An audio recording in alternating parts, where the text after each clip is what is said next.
Recently, some set photos of the shooting of Sonic the Hedgehog 2 did the rounds. On it, you can see Sonic's companion Knuckles. This confirms the appearance of the popular character, as there were already some rumors about the echidna last year. One picture even shows Sonic, Tails, and Knuckles at the same time, similar to the shooting of the first Sonic, but his statures.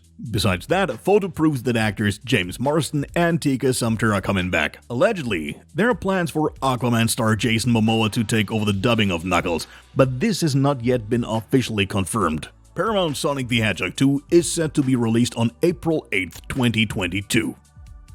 John Turtledove's Meg from 2018 thrilled fans not only because of its humor, but above all due to the immense underwater action. Once the box office takings quadrupled the budget, it was clear that a second part centered on the 20-meter-long prehistoric shark was inevitable. Since Turtletop is no longer available as director, Ben Wheatley has volunteered to direct the film. In an interview with KinoCheck.com, he philosophized about having the opportunity to bring action to the screen on an incredibly large scale. Furthermore, he said he wants to make sure that shark fans around the globe get their money's worth. Co-responsible for this is again the well-known producer Lorenzo di Buenaventura, who shares duties together with Belle Avery and Catherine Zhu-Ying. The extent to which the book of the same name by Steve Alton will serve as a reference for the Meg 2 is still unclear, but it can be assumed that screenwriters John and Eric Hobo will certainly borrow elements from the 8-part book series. It is also uncertain at this point who else will return to the screen besides Jason Statham. We are eagerly awaiting further news about the Meg 2 and hope that the theatrical release will be announced soon, since shooting will start in 2 months' time.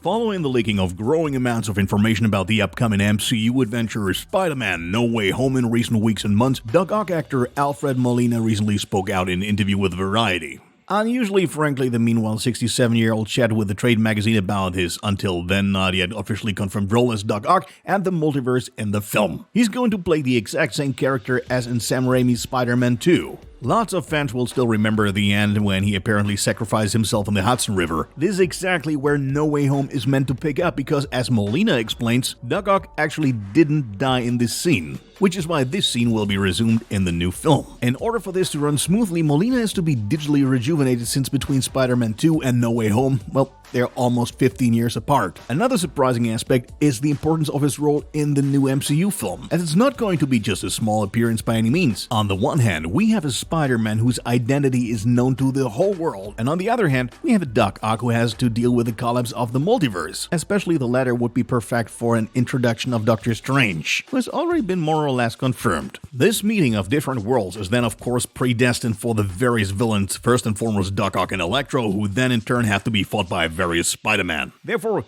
Spider-Man No Way Home can be seen as a sequel to Sam Raimi's Spider-Man 2, Mark Webb's The Amazing Spider-Man 2, and John Watts' Spider-Man Far From Home all at once. Plus, rumors are still circulating that Willem Dafoe will appear as Green Goblin and Charlie Cox's Daredevil. If the side Murphy's Multiverse is to be believed, Jon Favreau will also return as Happy Hogan. That's one of the less surprising pieces of news though. After all, by the end of Far From Home, there's plenty to suggest that he and Aunt May are a couple, not to mention that he makes a pretty good surrogate father for Peter Parker. So, what do you think of these recent developments? Are you looking forward to a more central role for Doc-Ock, or would you have preferred someone else like the Green Goblin to take the spotlight? Feel free to let us know in the comments. Spider-Man No Way Home will be released in theaters on December 17th, 2021.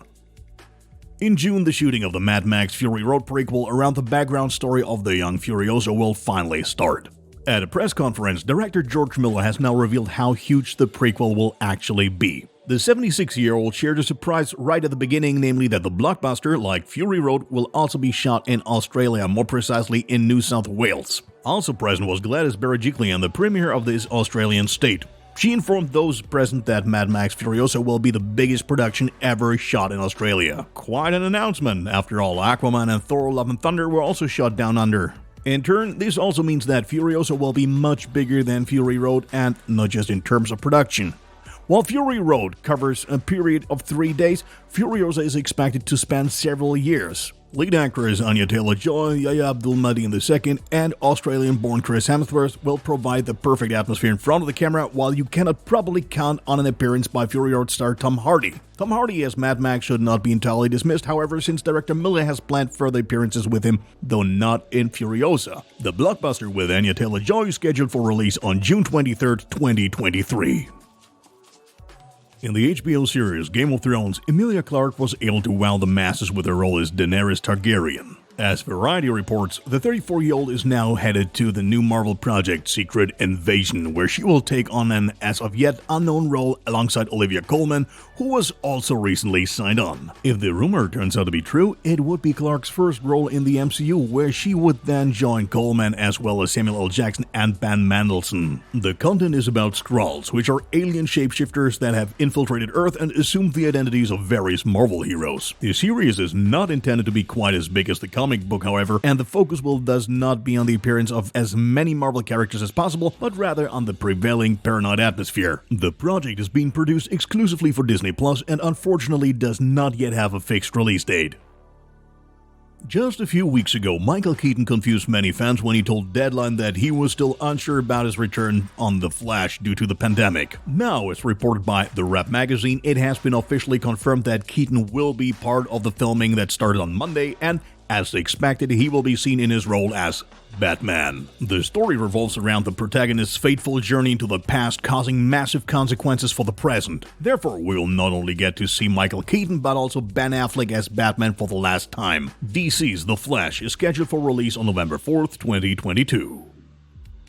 It's no secret that a range of streaming services have benefited from the pandemic. This is in fact also the case for Netflix, which for example got many users through uneventful times just about a year ago with its documentary series Tiger King. In contrast to competitors Amazon Prime, Disney Plus and the like, the almost boundless influx of new customers has now declined drastically, as the first quarterly figures from 2021 show. The formerly almost monopolistic provider was able to gain only 4 million new users, which means it missed its actual target of 10 million new customers in quarter one by far. It is slowly but surely becoming apparent that Netflix will no longer be able to reproduce the record figures from last year and is now being left out in the cold due to the lack of top-class productions. While Disney Plus, for example, scores almost weekly with interesting series and movie content, the Californian company is lagging behind the competition in many respects. By way of comparison, Netflix has just about 208 million users worldwide, while Disney, despite its relatively young streaming service, has already cracked the 100 million user mark. As a result, Netflix forecasts for the summer of 2021 are sobering in its quarterly report, and the company has adjusted its high expectations to just 3.2 million new subscribers in coming weeks and months. Besides the recent disappointing series and movie offerings, many users are upset about a price increase in many parts of the world, which is certainly not beneficial for the acquisition of new customers. However, with the launches of The Witcher Season 2, Don't Look Up, Red Notice, and many other top-notch productions, Netflix should be able to report better figures in the second half of the year. What do you think? Are you a Netflix subscriber? And if so, are you satisfied with the service, or are you increasingly preferring the competitors? Feel free to discuss this with us in the comments.